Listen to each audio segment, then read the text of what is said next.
খায় না, ওই দু একটা জোর, খুব জোর করে করে আমি খাওয়া শিখিয়েছি, একটা দুটো খায়। তো মেয়েদের যখন বিয়ে হয়ে যায় তারা তখন অতিথির মধ্যেই আসে, তাই না? Hello everyone, good morning, welcome back to my channel. আশা করি আমার প্রত্যেক বন্ধু খুব ভালো আছেন আর আমরাও ভালো আছি। তো এখন সকালবেলা বাসি সব কিছু কমপ্লিট করে একদম গা ধুয়ে ফ্রেশ হয়ে নিয়েছি আর শাড়িটা এখন পরে নিচ্ছি। আর সকালের দিকে কিন্তু আমি শাড়িই পরি, স্নান টান করে আর কি, তারপর হচ্ছে নাইটি পরি। তো যাই হোক, দেখুন স্নান মানে ফ্রেশ হওয়ার পর এখন দেখুন হাজব্যান্ড আমাকে চা দিয়ে দিচ্ছে। আর প্রত্যেকদিন সকালে কিন্তু চাটা বানানো হচ্ছে ওরই দায়িত্ব, বা ও ভালোবেসে বানিয়ে দেয়। বা রুটি, চা, বিস্কিট এই সমস্ত কিছু খেয়ে লেগে পড়ি, কারণ কখন কি খাওয়া হবে সারাদিনে তো তার তো কোনো ঠিক ঠিকানা নেই। আর বাসি রুটি থাকলে আমিও খাই, হাজব্যান্ডও খায়, আমরা দুজনেই আর কি খাই। তো যাই হোক, ওর খাওয়া হয়ে গেছে চা, তারপরে আমি খেলাম, এখনও ছেলে বাকি আছে, তো ছেলে খাবে আর কি। তো যাই হোক, এখন দেখুন চাটা খেয়ে চলে আসলাম হচ্ছে কলপাড়ে। তো বাসি কাপড় জামাগুলোকে ধুতে হবে। তো তার আগে ভাবলাম যে না, এই যে সাদা নাইটিটা, সাদা জিনিস না পরতে খুব ভালো লাগে বা দেখতেও খুব সুন্দর লাগে, যে পরে তাকে কিন্তু খুব সুন্দর একটা খুব সভ্যভদ্র লাগে। কিন্তু ঘটনা হচ্ছে তা মানে সেটাকে কাচতে কিন্তু খুব অসুবিধা, কারণ একটু যদি দাগ ছোপ লেগে যায় তো হয়েই গেল। তো গতকাল রাত্রে আমি খেয়েছি তরকারি দিয়ে রুটি, তো সেই কারণে আর কি তরকারি একটু ওই নাইটির মধ্যে পড়ে গেছিলো, তো একদম হলুদ ছোপ হয়ে গেছে। সেটা তো সাবান না দিলে কোনো মতেই উঠবে না। তো সেই কারণে আবার ওই যে সার্ফ জলে ভিজিয়ে দিলাম। আর এই নাইটিটা ধুয়ে নিয়ে চলে যাব হচ্ছে ছাদে। আর ছাদে বেশ কিছু কাপড় জামা আছে, গতকাল কেচেছিলাম, তারপরে হাজব্যান্ডের সব মার দেওয়া জামা কাপড় আছে, সেগুলো সব ঘরে ওই তিনতলার ঘরটার মধ্যে রাখা আছে। তো এখন যাব গিয়ে সেগুলোকেও মেলে দেবো, আর বাসি জিনিসটাও ধুয়ে নিয়ে একেবারে চলে যাব হচ্ছে ওপরে।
মোটামুটি শুকনো দেওয়ার কাজ তো কমপ্লিট হয়ে গেল। এবার যাব হচ্ছে নিচে গিয়ে এবার রান্না বান্নার প্রস্তুতি নিতে হবে। আর রোজ দিনই না আমার কীরকম যেন বেলা হয়ে যাচ্ছে রান্না করতে, কারণ এই ছাদে আসে একবার কাপড় জামা মেলতে, আর এখানে এসে না আর নাপতে ইচ্ছা করে না, সত্যি কথা বলতে কি। তো যাই হোক, এবার দেখুন না ওই ক্লিপগুলো না সব ওই ঘরের মধ্যে কৌটোতে রেখে দিচ্ছি, কারণ হচ্ছে ক্লিপগুলো রোদ্দুরে নষ্ট হয়ে যাবে। তো সেই কারণে একটা কৌটো রেখেছি আর কি, সেটাতে ওই ক্লিপগুলো রেখে দিই। তো যাই হোক, এখন হাওয়া হচ্ছে খুব, তো সেই কারণে ক্লিপ দিয়ে দিয়ে সব আটকে দিই, না হলে তো একদম পড়ে গিয়ে এই ছাদে আছে ধুলো প্রচুর পরিমাণে, কারণ ঝড় হয়েছিল গত পরশু দিন আর ঝাড় দেওয়া হয়নি। তো বেশ ধুলো ধুলো মতো হয়ে আছে ছাদটা। তো সেই কারণে ওই ধুলোয় যদি পড়ে যায় আবার নিয়ে গিয়ে আমাকে ধুতে হবে। তো চলুন, এবার কাজকর্ম কমপ্লিট হয়ে গেল, এবার নিচে চলে যাই, গিয়ে তো রান্না বান্না খাওয়া দাওয়া এইসবের প্রস্তুতি নিতে হবে। আর আমার অবস্থাটা একবার দেখুন, ছাদ থেকে এসেই তাড়াহুড়ো করে আগে কাটতে বসে পড়েছি আনাজ সবজি, কি রান্না করব সেই কারণে আগে কেটে নিলাম, নিয়ে সব এই যে একদম পুরো এখানে চারিদিকে রেখে দিয়েছি। এবার একটা করে নিয়ে যাচ্ছি, ধুচ্ছি, আর একটা করে মানে রান্না করছি। এইরকম অবস্থা আমার, বুঝছেন, কারণ একলা হাতে কোটা বাটা সবটাই তো একা হাতে, বলুন না। তো সেই কারণে তাড়াহুড়োর সময়, আর সকালবেলা আমাকে 9টার মধ্যে রান্না করতেই হবে, অলরেডি 8টা 10 হয়ে গেছে। তো সেই কারণে এই পরিস্থিতি আর কি, মানে যাহাই করে মানে কুটে নিয়েছি, তাড়াহুড়ো করে কুটে নিয়ে আগে চটপট করে যাচ্ছে হচ্ছে রান্নাঘরে। অলরেডি আমি চাটনি বসিয়ে দিয়েছি, টমেটোর চাটনি, আর এই করলা আলু পেঁয়াজ দিয়ে না দিয়ে একটু ভাজা ভাজা করে দেবো। হাজব্যান্ড ওইটা দিয়ে বলছে যে রুটি নিয়ে যাব। আমি বলছি তাই নিয়ে যাও, কারণ আজকে আর তরকারি কিছু করবো না, কারণ গতকালের আলু ভাজা আছে, ওগুলো একটু গরম করে নেব, নিলে পরে সকালে শাশুড়ির ছেলের মুড়ি খাওয়া হয়ে যাবে। আর এর মধ্যে দেখুন না, ওই সামনে বাড়ির কাকিমার থেকে আলু নিয়েছি মায়েদের দেবো বলে। তো 10 কেজি মতো নিয়েছি, 5 কেজি কুঁচো আলু আর 5 কেজি ভালো আলু। আর আর ওই পাশের বাড়ির কাকিমার থেকেও 10 কেজি আলু নেব। তো কাকিমার থেকে আর ওই কুঁচো আলুটা নেবো না, ওই কাঠপিস যে আলুটা হয় ওটা নেবো। মায়েদের ওই 20 কেজি আলু হলে এখন বেশ অনেক দিন হয়ে যাবে। তো এই তো কাকিমার কাছ থেকে এই ব্যাগের আলুটা নিয়ে আসলাম, চন্দ্রমুখী আলু এটা। আর ওই পাশের ওই আলুটা হচ্ছে হেমাঙ্গিনী আলু। জানি না, আমি হেমাঙ্গিনী আলু কোনোদিন খাইনি, তবে কেমন হবে না হবে, তো কাকিমারা তো খায়, বললো তো ভালো। তো যাই হোক, মায়েদের তো কিনে খাওয়া, দোকান থেকে যখন নেয় তখন কি আর বোঝে কোনটা হেমাঙ্গিনী কোনটা চন্দ্রমুখী কোনটা জ্যোতি।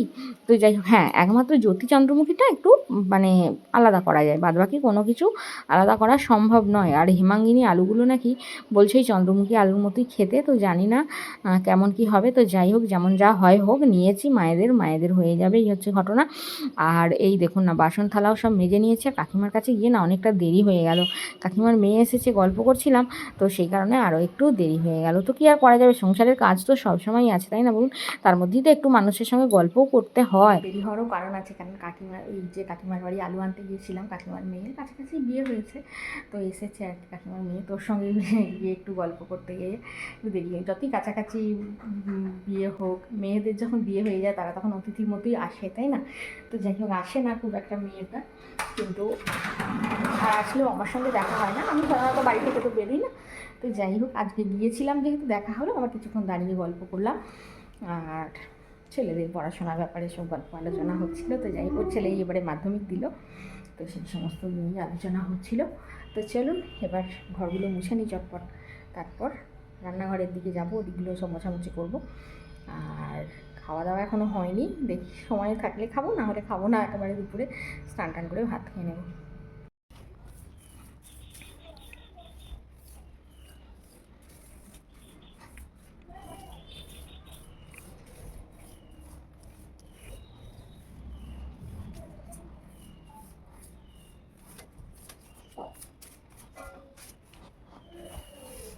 এখন এই সাইডে জড়ো করে রেখে দিই, একটু পরে যখন উঠানটা ঝাড় দেবো তখন আর কি ঝাড় দিয়ে নেব।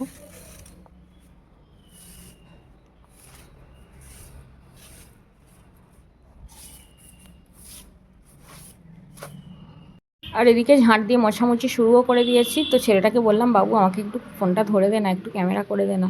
তো একেবারেই দিতে চায় না, আর ক্যামেরার সামনেও আসতেও চায় না, আর ফোন টোন এইসব ধরে দিতেও চায় না। তো আমাকে তাই বকে যে তুমি এইসব কেন করো, তোমার এইসব করে কি হয়। কিন্তু সত্যি কথা বলুন, এই যে ভিডিওটা করি কত ভালো লাগে বলুন, মানুষজন যে দেখছে বা কেউ একজন সাবস্ক্রাইব করছে, তো তারা কিন্তু এই ভালোবেসেই করছে, তাই না? আমরা হচ্ছি ঘরের বউ, আমরা কিন্তু ভালোবাসার কাঙাল। তো আমাদেরকে ভালোবাসার মতো মানুষ কিন্তু নেই, কারণ আমরা সারাদিন মুখ রোগড়ে কাজকর্ম করি, কিন্তু আলটিমেট সেই জিরোটাই পাই। রান্নাঘর, গ্যাস ওভেন সব কিছু মুছলাম, উনুন নাতা দিলাম, এই সমস্ত টুকটাক কাজগুলো করলাম, করে এখন এই ছেলের ঘরের পা মোছাটা ধুয়ে নিয়ে যাচ্ছে হচ্ছে ওপরে। আর উপরে কিছু মশলা রাখা আছে, নিয়ে আসবো, ওগুলো না ভাজা মশলা করবো, তো সেই কারণে যাচ্ছে। চান হয়ে গেছে? ও হ্যাঁ, আজকে ওর কেমিস্ট্রি পরীক্ষা আছে। কাকিমা জিজ্ঞেস করছে যে ছেলেটা আজকে পরীক্ষা আছে। তো দেখুন না, ওদের পরীক্ষাটা সমস্ত আমাদের এখানে সিঙ্গুর, মহামায়া, গোলাপমোহিনী, তারপরে আরও যে সমস্ত স্কুলগুলো আছে বড় বড় স্কুল, সেই সমস্ত স্কুলগুলোর সব পরীক্ষা হয়ে গেছে, হয়ে গিয়ে 12-এর পড়া স্টার্ট হয়ে গেছে। আর এদের স্কুলের মানে এত ডিলেমি, এখন ওই আজকের দিনটা হলে তবে ওর পরীক্ষাটা মিটবে। জানে অলরেডি সমস্ত টিচার 12-এর পড়া আরম্ভ করে দিয়েছেন, কেমিস্ট্রি টিচার, ফিজিক্স টিচার, শুধুমাত্র ম্যাথামেটিক্স টিচার বেড়াতে গেছেন, উনি এখন আরম্ভ করেননি। তো উনি এসে করবেন, এসে আরম্ভ করে দেবেন 12-এর পড়া। আর সেই জন্য একটু ছেলেটারও সমস্যা হচ্ছে। তো যাই হোক, কী আর করা যাবে, কিছু করার নেই। তো চলুন কাজগুলো চটপট করে করি। আর এই তো ভাজা মশলাটা ভাজছি, এর মধ্যে আছে জিরে, মৌরি আর হচ্ছে ধনে। চানা বানানোর জন্যই মেনলি এই ভাজা মশলাটা বানানো আর কি। তো যাই হোক, আর এদিকে দেখুন না, একটা জিনিস দেখাই, এই দেখুন, কি বলুন তো, চিকেন। উৎসবের বাবা যখন মানে কাজে যাচ্ছিল আর কি, তো ওই ডিঙ্কার বাবার তো চিকেনের দোকান, তো রঞ্জনের চিকেনের দোকান, তো সেই কারণে আর কি ওর দোকানে বলে গিয়েছিল যে একটু চিকেন দিতে মোমো করার জন্য। তো অবশ্যই টাকা দিয়ে, আমার কাছে পড়ে বলে এই নয় যে ফ্রি অফ কস্টে নেব, আর আমি মানুষের থেকে ফ্রি নেওয়াটা পছন্দও করি না। তো ইতিমধ্যে মশলাটাও পুড়িয়ে নিয়েছি, শাশুড়িকে ছেলেকে ভাতও দিয়ে দিয়েছি, ওদের খাওয়াও হয়ে গেছে। ওরা খেয়ে দিয়ে ছেলেটা চলে গেল পরীক্ষা দিতে, আর শাশুড়ি একটু খাওয়া দাওয়া করে এবার তো রেস্ট করবে উনি, ওনার তো সেই 4টে পর্যন্ত রেস্ট। তো যাই হোক, এবার তার মধ্যে আমি আবার ওই চিকেনটাও একটু পেস্ট করে নিয়ে আদা রসুন পেঁয়াজ যেমন যা দেওয়ার আর কি, ভিনিগার, সয়া সসটা ফুরিয়ে গেছে, চিলি সস, এই সমস্ত কিছু দিয়ে একটু সাদা তেল একটু দিয়ে চিকেনটা ভালো করে পেস্ট করে ম্যারিনেট করে ফ্রিজের মধ্যে রেখে দিয়েছি। সন্ধ্যাবেলা তো মোমোটা বানাবো। তো মোমোটা না হয় আমি আর ছেলে খাবো, কিন্তু শাশুড়ি আর বর ওরা তো, শাশুড়ি তো একেবারেই খায় না, চিকেনের ধারের কাছেই ঘেঁষে না। তো যাই হোক, আর বর একটা দুটো জোর করলে খায়। তো দেখি ওদের জন্য ওই চানা টানা কিছু বানিয়ে দেবো। তো তার জন্য হচ্ছে চানাটা ভিজিয়ে দিতে হবে। আর দেখুন না, সিঁড়ির নিচে একটা পামোছা দিয়ে রাখি, পামোছাটা না ধুলো হয়, ওই জুতো টুতো পরে ওরা সব মারায়। তো সেই কারণে একটু ভালোভাবে ঝাপটে ঝেড়ে নিলাম, ঝেড়ে নিয়ে এই এখন উঠানে রেখে দিই, একটু পরে আর কি বা বিকেলের দিকে ওই সিঁড়ির নিচে দেবো। তো মাঝে মধ্যেই আমি পামোছাগুলো ধুয়ে দিই। তো এদিকে কাঁচা জল ভরা কাঁচা সব কমপ্লিট, স্নানও কমপ্লিট। এবার যেতে হবে হচ্ছে ছাদে। আর দেখুন না, এত পরিমাণে মাছই দেখতে পাচ্ছেন, পুরো একদম ভনভন করছে। তো আমার তো ঘর বাড়ি মোটামুটি পরিষ্কার পরিচ্ছন্নই থাকে। আর এই যে পাম্প চালালে এই ঘরের মধ্যে আছে আর কি ট্যাঙ্কটা, তো সেই কারণে এই ঘরে দিয়েই এই পাইপটা দিয়েই জলটা আসে। তো জলটা এইখানেই উঠোনে পড়ে আর কি। তো যাই হোক, চলুন এবার ছাদে যেতে হবে। আর ছাদ থেকে এসে রান্নাঘরে সোজা চলে এসেছি, এসে একদম পুরো খাবার দাবার বেড়ে নিয়ে চলে আসলাম হচ্ছে টেবিলে। কারণ একটু টেবিলে বসে ধীরে সুস্থে খেয়ে নিই, কারণ সকাল থেকে সেই খাওয়া খাওয়া করে খাওয়ার আর সময়ই পেয়ে উঠিনি। তো একটু বসে খাওয়া দাওয়া করে নিই। আর টমেটোর চাটনি বানিয়েছি, দেখুন না, দিতেই সবাইকে ভুলে গেছি। হাজব্যান্ডকে দিইনি, কারণ ওর তো ডায়াবেটিস, যেহেতু ওর তো টমেটোর চাটনিতে চিনি দেওয়া আছে অনেকটা করে, তো ওর চলবে না। তো যাই হোক, ছেলেকে আর শাশুড়িকে দেবো সেটাও ভুলে গেছি। তো তাড়াহুড়োর মধ্যে কাজকর্ম করতে করতে ওদেরকে খেতে দেওয়া বলুন না, তো মনে থাকে সব কিছু, ভাবলাম যে দেবো কিন্তু ভুলে গেছি। তো যাই হোক, আমি খেয়ে নেব, কারণ চাটনি খেতে আমি খুব পছন্দ করি। তো আমার ওই ডাল ঝোল অত ভালো লাগে না, কিন্তু চাটনি দিয়ে যদি ভাত মাখি, আমার আর ওই মাছ টাছ কিছু চাই না। তো আমি চাটনি দিয়েই ভাত খেয়ে নেবো এরকমটা। চাটনি খেতে, আর বিশেষ করে এখন যেহেতু গরমের একটু হাওয়া পড়ে গেছে, চাটনি দিয়ে ভাত তো খুবই ভালো লাগে। হাজবেন্ড যেহেতু ওই মোমো খেতে চায় না, ও হয়তো একটা কি দুটো খাবে, তো সেই কারণে একটু চানা মটর ভিজিয়ে দিলাম। ও সন্ধ্যার দিকে চানা মটরের ওই একটু চানা বানিয়ে দেবো, মানে ওই ঝটপট টাইপের বানিয়ে দেবো। চলুন, এইগুলো না ফ্রিজ থেকে বের করেছিলাম, মনেই নেই, মানে একদম ঠান্ডা ভাবটা কেটেই গেছে। ভিনিগার আর ওই চিলি সস আর সয়া সসটা ফুরিয়ে গেছে। তো রান্নাঘরের দরজাটা দিয়ে নিই, তো এই দুটো ফ্রিজে একটু রেখে দিই, কাজের আর শেষ নেই।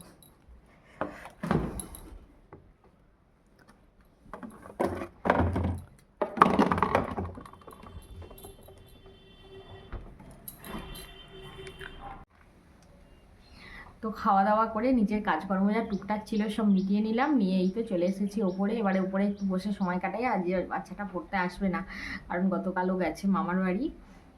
তো আজকে হয়তো থাকবে, আগামীকাল হয়তো আসবে পড়তে। তো সেই কারণে বিকেলের দিকে একটু ভাবছি, ওই কয়েকটা জামা কাপড়ে মার দিয়েছিলাম, হাজব্যান্ডের জামায়, ছেলের জামায় গতকাল দিয়েছিলাম। তো ভাবছি বিকেলের দিকটা বসে একটু ইস্ত্রিটা করে নেবো আর কি। আর এখন একটু বসে নিজের মতো নিজের সময় কাটাই। আর হাজব্যান্ডের জন্য তো সন্ধ্যাবেলা দিয়ে চানা করব, তো সেই কারণে চানাটা তো ভিজিয়ে দিলাম, দেখলেনি। আর ও না মোমো খুব একটা খেতে চায় না, ওই দু একটা খুব জোর করে করে আমি খাওয়া শিখিয়েছি, একটা দুটো খায়, কিন্তু বেশি খেতে চায় না। মানে আমি বা ছেলে আমরা তো পেট ভরা খাই, আর পেট ভরাই খাবো, কিন্তু ও না খেতে চায় না পেট ভরা, এই হচ্ছে ঘটনা।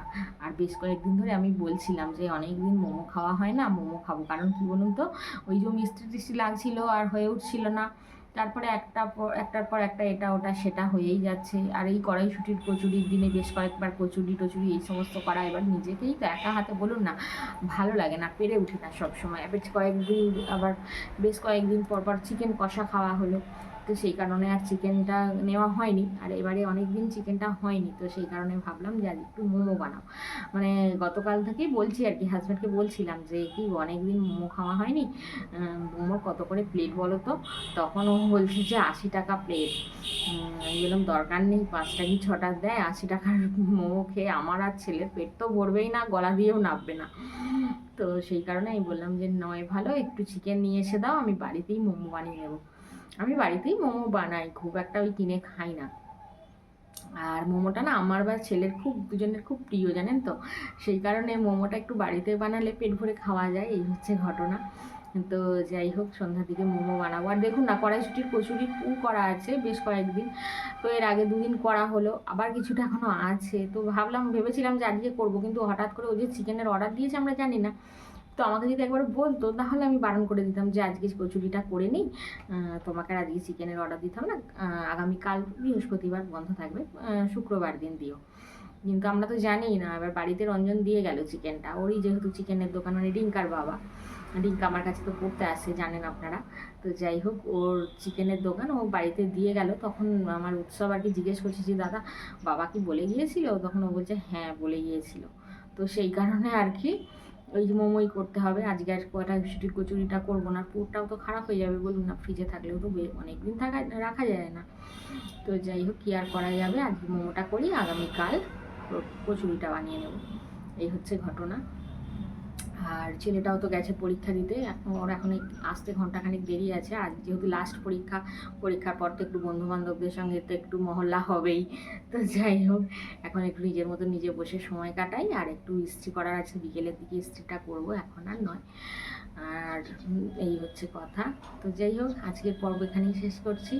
আপনারা সবাই খুব ভালো থাকবেন, সুস্থ থাকবেন, অলওয়েজ হ্যাপি থাকবেন, আমাকে মনে রাখবেন, আমার ভিডিওর সাথে থাকবেন। আর আমার ভিডিও যদি ভালো লেগে থাকে তাহলে অবশ্যই লাইক দিয়ে আমার চ্যানেলটা কিন্তু সাবস্ক্রাইব করতে একদম ভুলবেন না। আর এতক্ষণ সঙ্গে থাকার জন্য আপনাদের সকলকে অসংখ্য ধন্যবাদ। আজকের মতো আসছি, টাটা।